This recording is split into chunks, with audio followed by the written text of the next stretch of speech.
Best of r/malicious compliance episode 134. Subscribe for edit videos daily. Not sure if malicious enough, but my telemarketer story. For years after high school I got calls from the extended warranty marketers. First on my Hyundai Accent until I scrapped it. Then on my dad's Honda Insight. Later on my Volvo S70 and my Hyundai Elantra. So one day I finally started to comply. Marketer: hello sir, this is about your offer to extend the warranty on your car. Me: yes sir, please proceed. Marketer: what is the make and model of your vehicle? Me: Hyundai Elantra. Marketer: what year? Me: 2004. Marketer: how many miles on the vehicle? Me: 255,000 or so. Marketer hangs up. Been 5 years since they called me and haven't heard from them since. Not sure why he hung up. Thank you. Next. Take care of every single patient, no matter how long it takes. Backstory: I got hired for an IV pharmacy tech position back in January of last year. It started off pretty nice. Well-rounded team to help get me up to speed. Pharmacists were lovely, and the general manager, GM equals my boss, were nothing but good to me at the time. My basic job description was to fill IVs for patients to leave on delivery runs, clean IV pumps, compound medications, check out of dates, and clean the IV room. Our team had to make sure the IV medications were leaving on time for deliveries, which were 2 at the time, 1 for the afternoon, and 1 for late night. My GM's motto was to always put the patient first, no matter the circumstances. This comes into play later on. During the months I was working there, the IV lead tech, let's call her Emily, had fully trained me and placed me on early morning shifts, Mon Friday at 3:30, which turned out to be one of the most relaxed shifts I've ever worked in my life. Basically I would fill a few IV medications for patients during the time frame before Emily would come in at 8 AM, and I'd leave at 12 PM, therefore having the rest of the day to myself. Emily and I started to click very well and had a great workflow in place for the other members to come in for the evenings. May comes along, and our IV team, which was 4 people including myself, started to disband one by one within a 2-week spread. Emily informed me that she was also putting in her notice shortly after the first member did, within 2 days of one another, so it got pretty scary at first. Our GM called me personally into his office, and offered me the lead IV tech role. What went off in my head at that time was really, me? 3 months in, and being offered a lead spot? I was overwhelmed with joy and got a significant raise to go along with it once I accepted the offer. During Emily's 2 weeks notice, she showed and taught me everything she knew about her role, and the major key/points on what the bosses are looking for, etc. The day after Emily left, I was in charge. However, the minor setback, it was only a team of 2 people now. Knowing that my cushy 4 AM shift was eliminated, the remaining team member, let's call her Diane, and I talked about a schedule and worked it out perfectly. Diane volunteered to work Sat-Wed, all 8-hour shifts, and I would work Mon Friday. The major difference was that Thursday Friday were 9 A 8 P shifts, with nobody to cover for the entire day. The GM and I had a discussion about this, and said he would personally find 2 more people to replace the ones who left, and get things back to normal. May to July was one of the worst times I've ever worked in my life. Instead of working 9-8 on Thursday/Friday, I was working 9 A 11 P, so about 12-13-hour shifts on both of those days. Surprisingly, during this entire ordeal, Diane and I worked very well together, and able to send out all of the IVs that were ordered on time without missing any. Keep in mind, since day 1 of working here, we never had an IV that went out late for deliveries, nor missed any patients. Around mid-July, I got fed up with waiting for my GM to hire 2 new people for my team. I finally went into his office, explained the situation and my reasoning of frustration, only to be told that it was my responsibility to look for new team members when he said that he'd personally look for me. I was completely dumbfounded by this, and it finally set into me that this place wasn't the place I expected it to be. You know, like one of those, very nice and reasonable at first, then turns into straight hell after a few months. Yeah, it keeps getting worse from here. I talked to Diane about it, and she explained to me that this was the reason why Emily left the company. Oh. Middle of August comes around, and we finally hired 2 more people to my team, and they were amazing. Once all trained, come September, things were starting to get back to normal. I was back to 40-hour weeks. Diane and myself finally got some quality of life again. Win-win, right? Nope. Early September, GM called me back into his office and did not like the fact I was working 48-hour weeks before our staff went back to normal.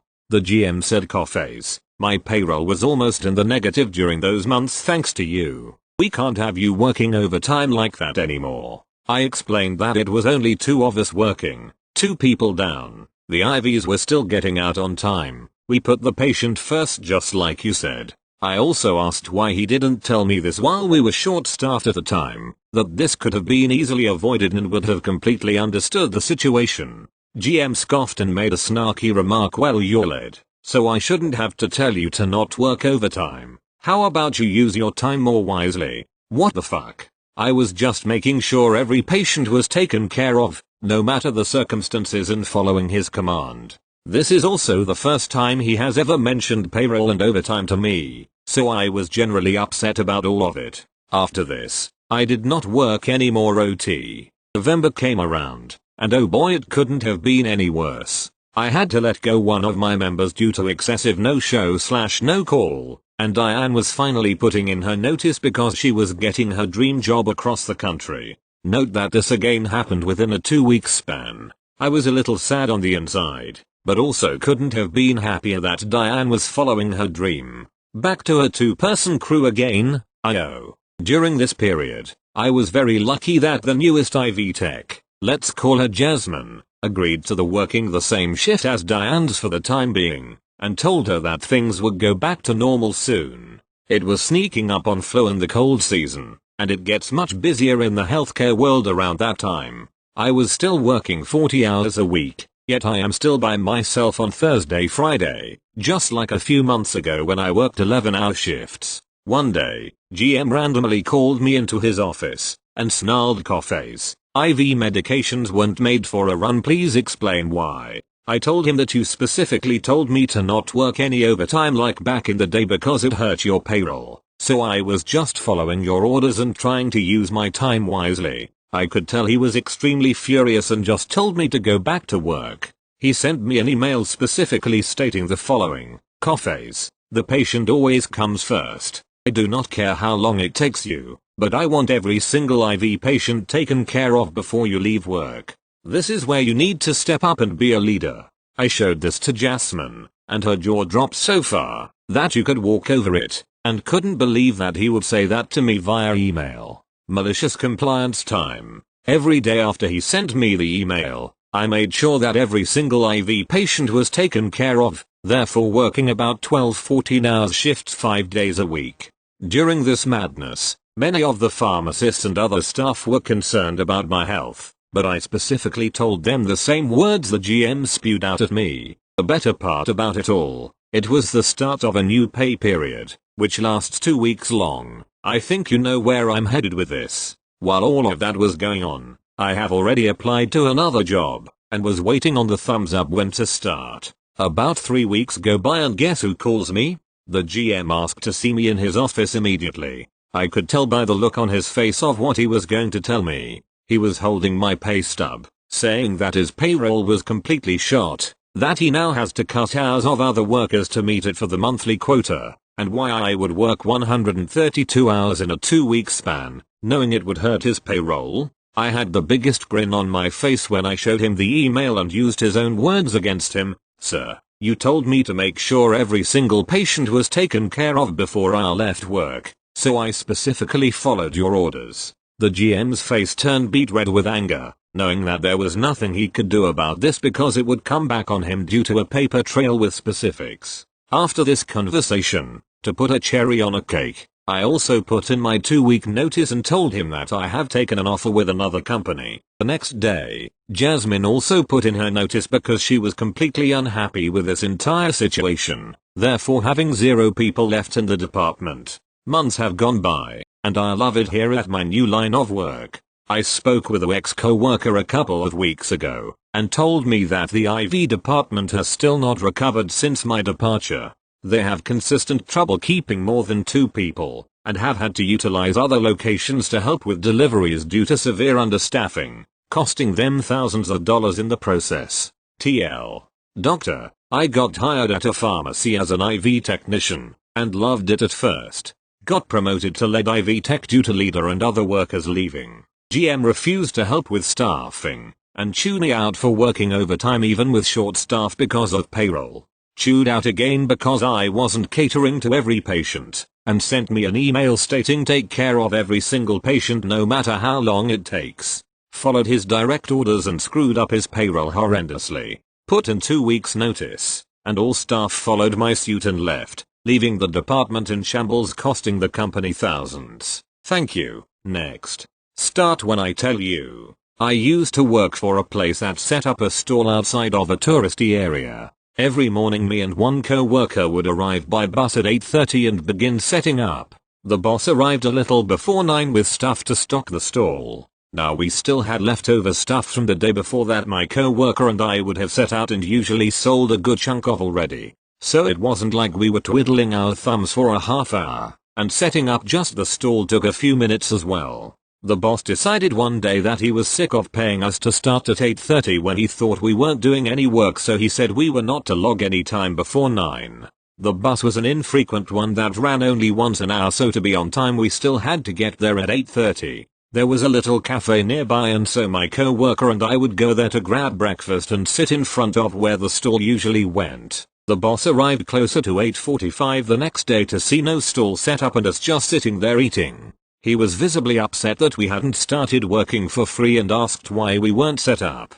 He must have been really dumb because we aren't paid to start until 9. Wasn't something he had thought of. While he did all the work we would have done, he grumbled. By 9 he wasn't even done. He hadn't even unloaded the day's stuff from his truck. Most likely from all the time he wasted glaring at us because it really didn't take that long. Now, I loved this job. My dad was actually the head boss and would have paid both of us the half-hour difference. We just wanted to make this guy's life a little more difficult.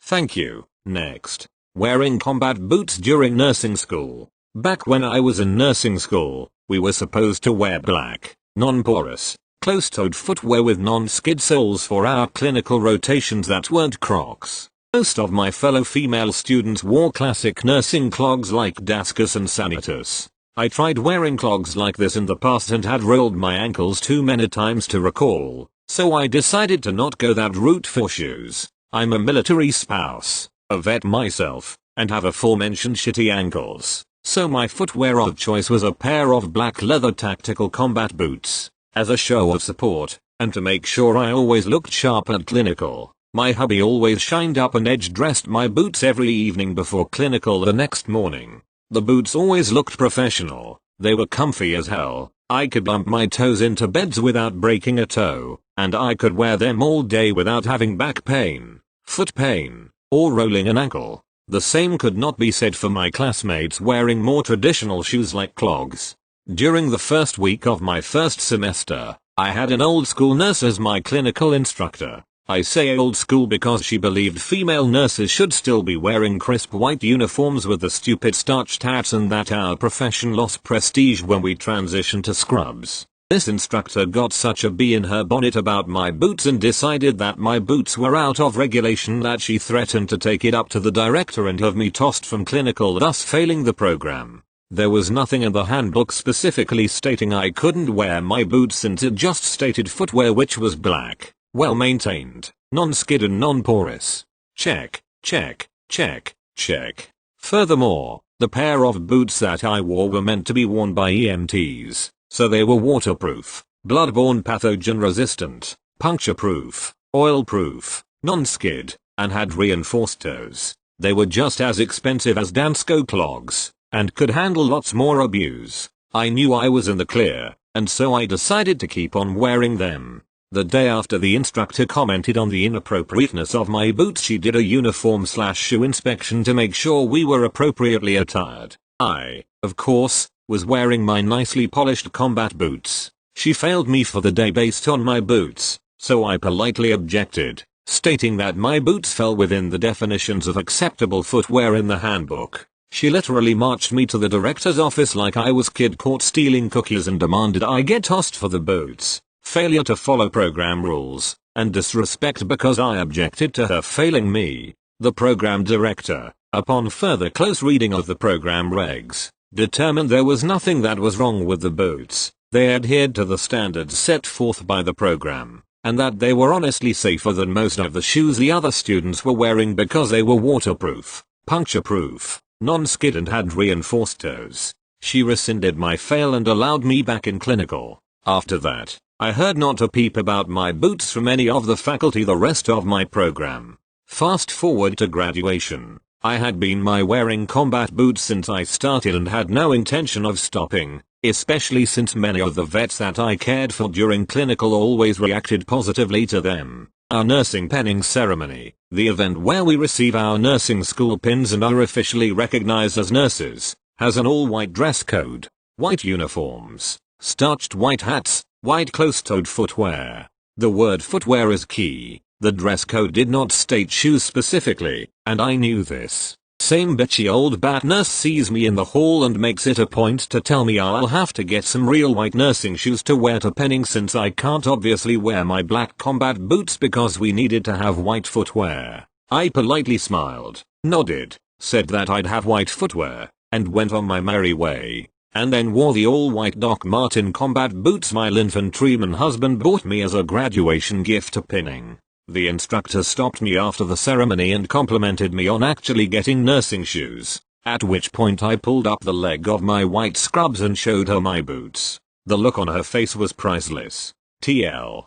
Doctor. Nursing instructor tries to fail me for wearing combat boots. Nursing director okays it. I wear black combat boots the whole program. Same instructor tells me to wear white nursing shoes for the penning ceremony. I wear white combat boots instead. Edit. So this post kinda blew up, and a lot of people are asking what kind of boots I wear. I wear Attack 2.08 Defenders by 5.11. You can get them directly from 5.11, or at Gauls. Thank you for all the love. Thank you. Next. Too many items on one pallet? No problem. When I was younger, 19, going to school early in the day, I'd work the evenings at a food distribution warehouse unloading trucks and breaking down pallets to stock on the shelves. One day my co-worker and I, worked with my friend as a team, received a pallet shipment of McCormick spices. Those tiny little spice cans were a pain in the ass, coming in groups of 1 to 5 but with dozens of varied spices. Once pallets were broken down, we'd place in the aisles. Imagine a Costco aisle with pallets on each side. We'd use up maybe 1 to 3 aisle on the norm. Anyways, we thought we would save the people putting the items away on the next shift some time by placing 1 spice per corner of the pallet and maybe 1 in the middle depending on the amount of spice cans received. They threw a huge ass hissy fit at our boss, contracted company to upload the trucks, and our boss had to talk to yous about. I said okay then. That will never happen again. No more overstocking pallets. The next time we got a spice shipment in, we made sure to place 1 item, spice, per pallet, even if it was 1 can, and placed it down the aisles. This took up 2 extra aisles than normal, and the morning crew who complained in the first place had to spend hours finding each individual spice to put in the correct place. Once again they complained to our boss. When confronted, we simply told him that we were doing what they had asked us. He smiled and laughed and said, "Come on, don't bust my balls."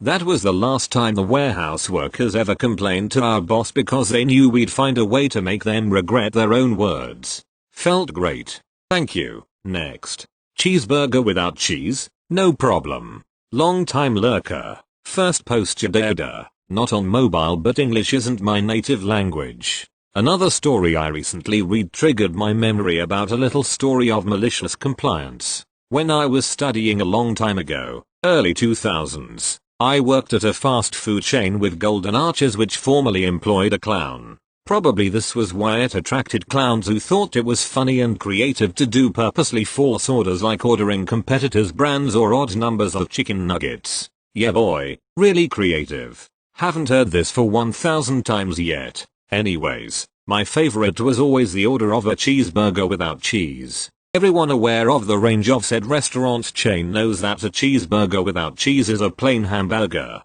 Otherwise, you know it now. There was a price difference between the two burgers of maybe 20 or 30 cents.